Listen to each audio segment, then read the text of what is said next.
The question that will face 4 million voters tomorrow is, should Scotland be an independent country?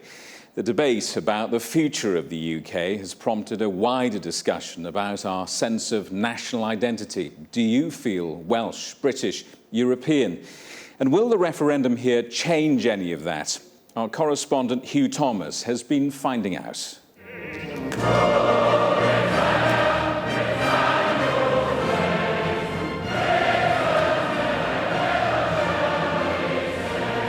The last night of the proms, a celebration of music and of national identity. Since the 1700s, Rule Britannia has been sung as an anthem of British values. But as Scotland decides whether to keep the Union, is any shared sense of Britishness coming apart at the seams? The last census showed a third of people here identify themselves as British or a combination of British, Welsh and other nationalities. But over half said they felt only Welsh.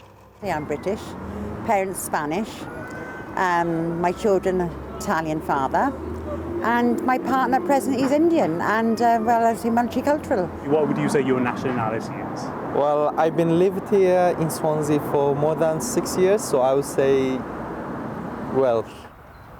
Oystermouth Castle in Swansea was built, burnt down and built again during the conflicts that predated the official unions between Wales, England and Scotland.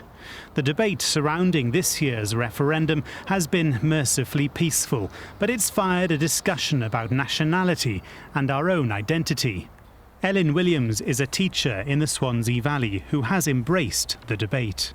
I think it's really healthy to think about your identity and your sense of nationality or patriotism, because it makes you who you are, and it makes a difference what's on your passport, or it makes a difference which box you tick on a form. Are you Welsh first, are you British second, or how you see yourself, because it challenges people to take a step back and think about it, and think about what makes them proud to be Welsh or what makes them proud to be British, and that can never be a negative thing.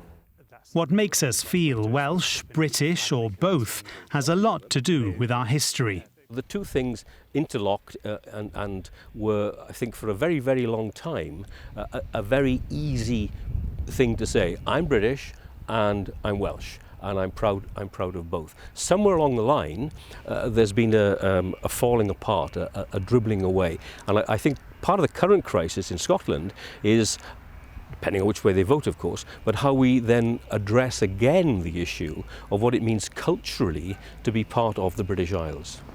It's politics that's prompted the debate about national identity, and it can mean the boundaries between identity and ideology become blurred. Within the United Kingdom, national identity and its relationship with politics is complicated. Over the last century or 2 centuries, it's been perfectly possible to say, I'm very proud of being Welsh or Scottish, without that actually meaning you want to see some kind of independence movement. And it's exactly the same thing with Britishness. Just because people say they feel they belong to Britain doesn't mean that it's a kind of a flag-waving patriotism. Clichés aside, defining the parameters of national identity can be difficult. Regardless of the Scottish referendum result, the proms will continue even if Britannia's rule is reduced.